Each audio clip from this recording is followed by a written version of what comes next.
Hello दोस्तों, मैं हूं मिथुन। आप सबका स्वागत करता हूं अवतार स्टडी अड्डा पर। दोस्तों, ये रीजनिंग का पार्ट 4 है। आज हमने फिर टॉप 5 क्वेश्चंस लिए हैं दोस्तों, जो सभी एग्जाम्स के लिए बहुत ही महत्वपूर्ण हैं। चाहे आप एसएससी, रेलवे या फिर कोई अदर गवर्नमेंट एग्जाम की अगर आप प्रिपरेशन कर रहे हैं तो सारे एग्जाम के लिए बहुत ही महत्वपूर्ण साबित होने वाला है वीडियो। चलिए शुरू करते हैं। क्वेश्चन नंबर पहला दोस्तों, निम्न में से कौन सी आकृति संगीतकार, वाद्यकार और वायलिन बजाने वालों को प्रदर्शित करती है?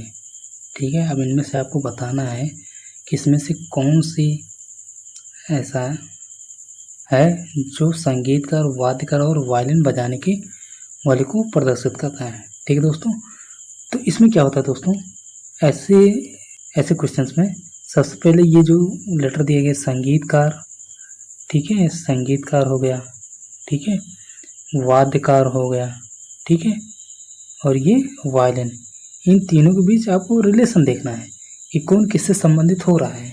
ठीक है, तभी हम वेन डायग्राम को बना सकते हैं। ठीक है, तो आप देखेंगे अगर ध्यान से समझने की कोशिश करेंगे दोस्तों, तो संगीतकार क्या होता है, वो उसमें क्या होते हैं, संगीतकार जो होते हैं उसमें गाने और बजाने वाले दोनों होते हैं। ठीक है, और वाद्यकार क्या होता है, सिर्फ बजाने वाला होता है। ठीक है, और ये वायलिन क्या है, कोई यंत्र है बजाने वाला।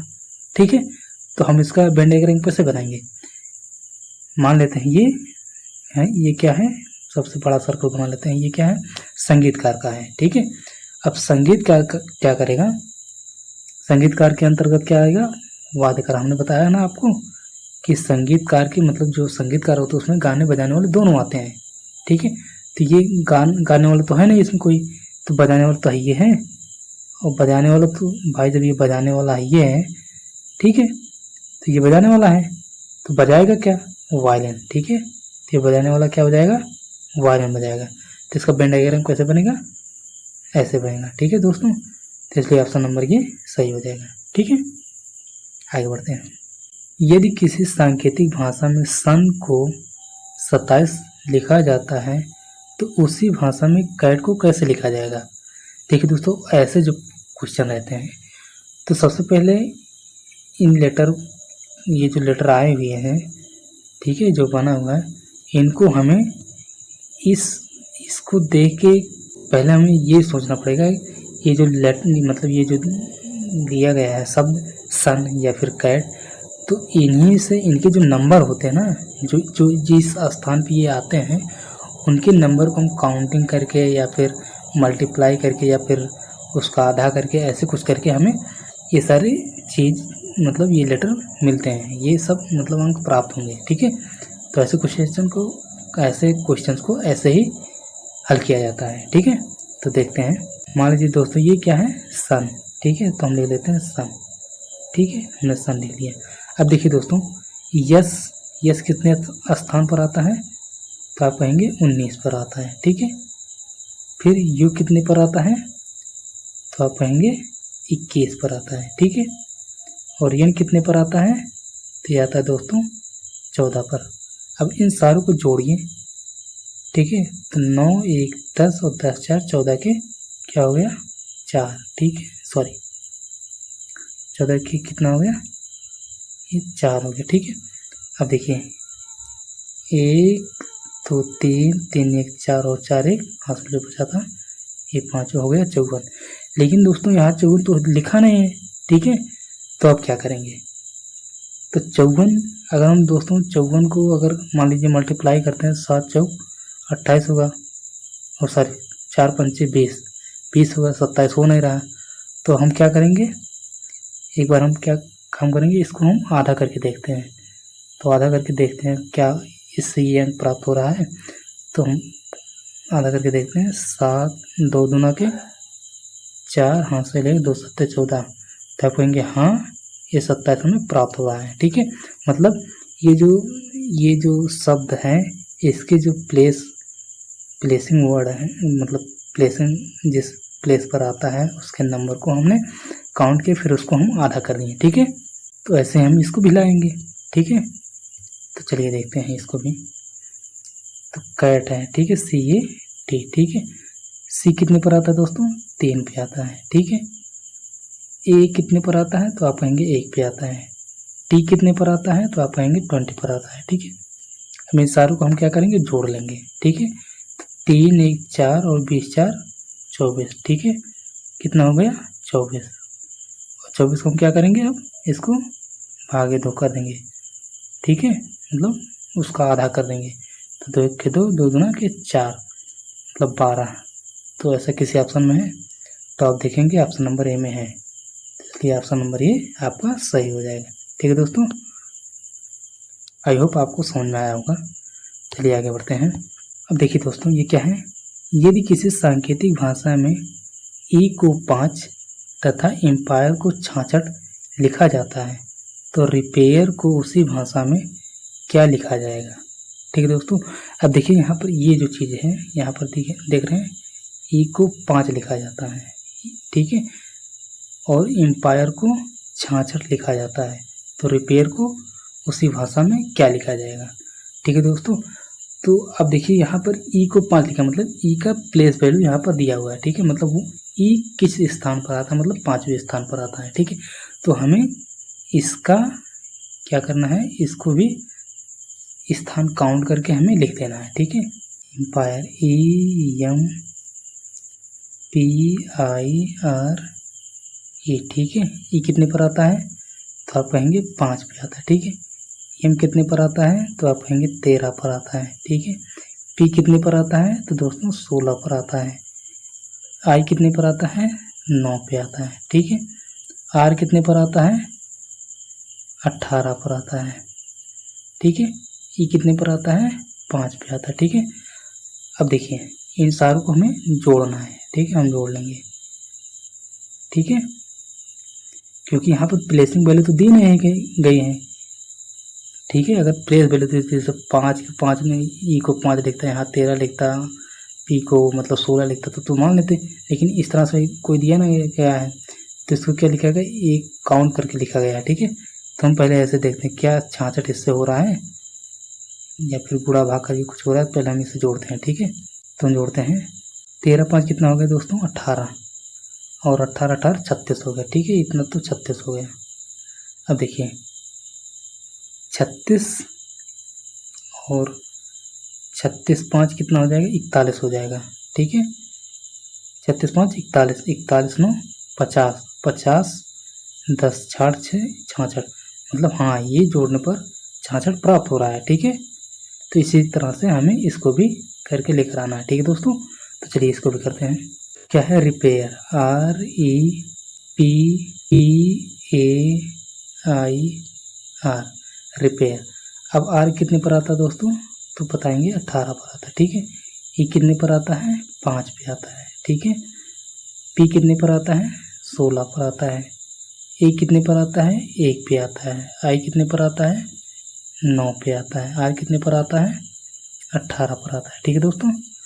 तो इनको हमें क्या करना है? सबको जोड़ लेना है, ठीक है। तो हम जोड़ के देखते हैं। देखिए ये 18 और 18 36 हो गया, और 36 9 1 10 46, 36 10 कितना हो गया? 46, इतना तो हो गया 46, और 46 16 5 21, 16 5 21, इसको जोड़ लेंगे कितना हो जाएगा? 6 1 7 हो जाएगा यहाँ पर, और 4 2 6, मतलब 67 6 7, ठीक है। 67 किसी ऑप्शन में है?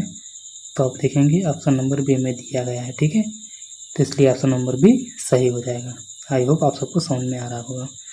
चलिए अगला देखते हैं। देखिए दोस्तों ये क्या है? दी गई श्रृंखला में गलत संख्या ज्ञात कीजिए। अब यहाँ पर एक संख्या दिया गया है क्रम में, ठीक है। अब इसमें से कोई अंक गलत है, ठीक है, उसको हमें फाइंड आउट करना है, ठीक है। तो चलिए इसको भी देखते हैं। देखिए दोस्तों ये 4 है, 14 है, 31 है, 64 है, 137 है, 280 है। तो देखिए दोस्तों जब इस तरह से क्वेश्चन आते हैं तो इसको हमें सबसे पहले बहुत ध्यान से देखना होता है, ठीक है। आपने गौर करेंगे तो आप देखेंगे यहाँ पर छोटे फिर धीरे धीरे बढ़ रहा है, ठीक है, बढ़ रहा है, बहुत ज़्यादा बढ़ गया, ठीक है। 6 से 280 हो गया, तो इसका मतलब ये दोस्तों जोड़ने से तो नहीं बढ़ा होगा, ठीक है।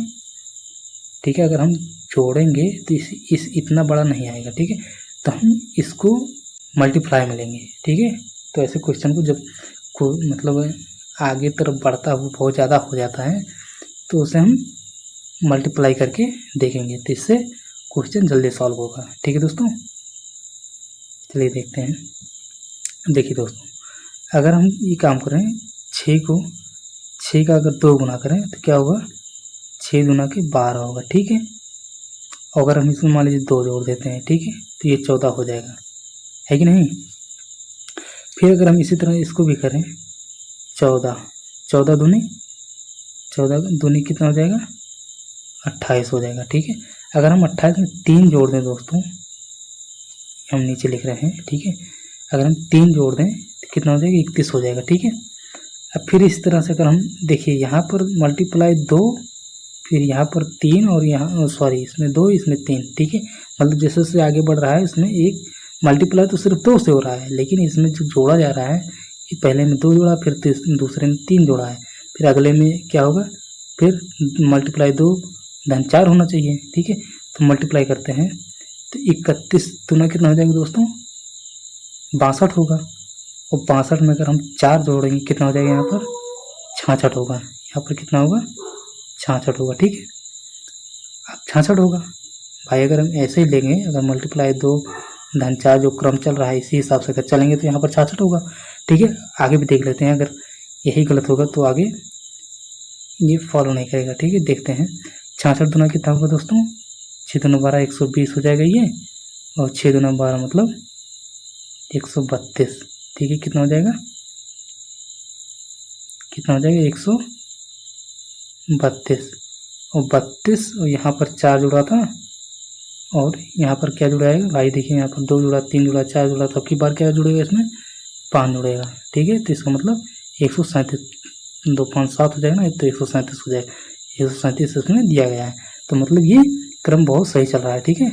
मतलब मल्टीप्लाई 2 प्लस 2 3 4 ऐसे सब में मल्टीप्लाई 2 का हो रहा है और सब में एक एक क्रम बढ़ता चला जा रहा है। पहले बार 2 बढ़ा, फिर 3 बढ़ा, फिर 4 बढ़ा, फिर 5 बढ़ा, ऐसे बढ़ते हुए जा रहा है।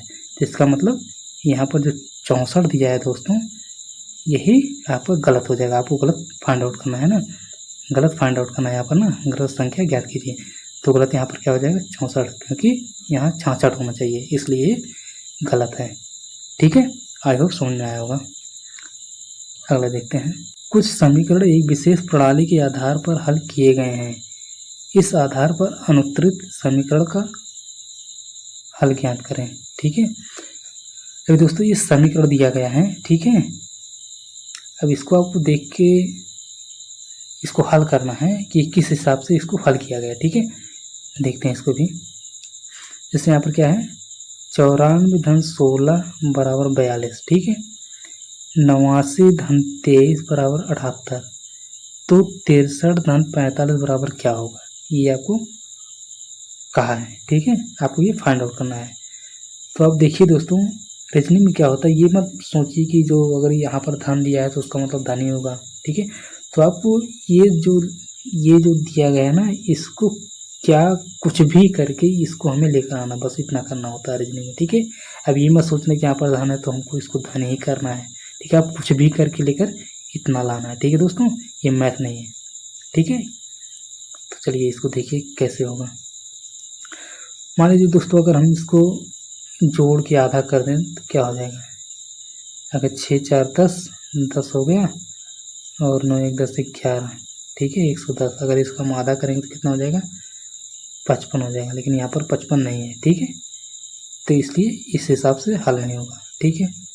तब कैसे हल होगा, अब क्या करें, मान लीजिए इसमें से 16 घटा दें, मान लीजिए 94 में से 16 घटाते हैं तो क्या, 14 में से 6 जाएगा 8 आएगा, और यहाँ पर 8 है, 8 बचा, 8 में से 1 7, तब भी नहीं हो रहा है। यहाँ पर 78 है, यहाँ पर 42 दिया हुआ है, तो मतलब इससे भी हल नहीं हो रहा है। तब हम क्या करेंगे, तो हम इन अक्षरों को बहुत ध्यान से देखेंगे दोस्तों। ये जो 94 बना हुआ है दोस्तों, ये किन अक्षरों से बना हुआ है, तो आप कहेंगे 9 और 4 से बना हुआ है, ठीक है। और ये किससे बना हुआ है, 1 और 6 से, ठीक है। अब हम दोस्तों इसको क्या करेंगे, एक बार मल्टीप्लाई करके देखते हैं सबका। 9 गुणे 4, 9 चौके 36, ठीक है। ये 1 गुणे 6, 1 छक्का 6, ठीक है। यहाँ पर मान लीजिए प्लस है, अगर हम प्लस यहीं पर रहने तो प्लस ही रहने दें, तो क्या इससे बन रहा है, तो अगर आप 36 और 6 जोड़ेंगे तो यहाँ पर 42 हो रहा है, ठीक है। मतलब ये क्रम सही चल रहा है। अगला भी देखते हैं क्या ये पैटर्न इसमें फॉलो हो रहा है, इसमें भी देखते हैं क्या पैटर्न इसमें फॉलो हो रहा है। तो क्या है 8 और 9, 8 और 9 को मल्टीप्लाई करेंगे कितना हो जाएगा, 8 9 72, ठीक है। यहाँ पर धन लिख देते हैं, 2 गुणे 3, 2 गुणे 3, ठीक है, 2 3 6। क्या 72 और 6, 72 6 78 दिया है, हाँ दिया है। तो मतलब ये क्रम बहुत सही चल रहा है, ठीक है दोस्तों। तो मतलब क्वेश्चन ऐसे हल होगा, ठीक है। ये जो क्वेश्चन है इसी तरह से हल होगा। तो चलिए हल करते हैं इसको भी। तो क्या लिखेंगे इसको, 6 गुणे 3 धन 4, इन सबको अलग अलग करके गुणा करके जोड़ देना जैसे दिया गया, ठीक है। मतलब इसी को इसी में गुणा करके सबको जोड़ देना, ठीक है। ऐसे देख रहे हैं ना, ऐसे किया गया ना, सबको गुणा करके जोड़ दिया गया है बस, ठीक है। अब देखिए 6 3 कितना हो जाएगा 18, ठीक। 4 पंचे 20, 20 और 18 कितना हो जाएगा 38, 38 ऑप्शन नंबर सी में दिया गया है। तो ऑप्शन नंबर सी बिल्कुल सही हो जाएगा। तो दोस्तों आई होप आप सबको ये वीडियो बहुत अच्छे तरीके से समझ में आया होगा। फिर मिलते हैं अगले वीडियो में दोस्तों।